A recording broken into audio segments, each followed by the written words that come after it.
জেবা আমিনা আহমেদ নামের এক নারী বিএনপির নেত্রী পরিচয় দিয়ে রাজধানীর গুলশান বাড়িধারায় মব সৃষ্টি করে ফ্ল্যাট দখলের অভিযোগের প্রমাণ মিলেছে। বৃহস্পতিবার দুপুরে রাজধানীর সেগুনবাগিচায় রিপোর্টার্স ইউনিটিতে এক সংবাদ সম্মেলনে ক্যাপিটাল ডেভেলপমেন্ট লিমিটেড কোম্পানির ব্যবস্থাপনা পরিচালক মোকাররম হোসেন খান এই অভিযোগ তুলে ধরেন।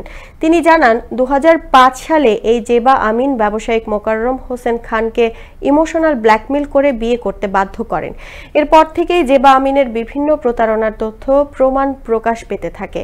আজকে আপনাদের সামনে এসে দেশের সামনে উনি বলছেন যে ওনার উপরে হামলা হয়েছে, উনি বিএনপি করেন বলে। অ্যাবসলিউট লাই।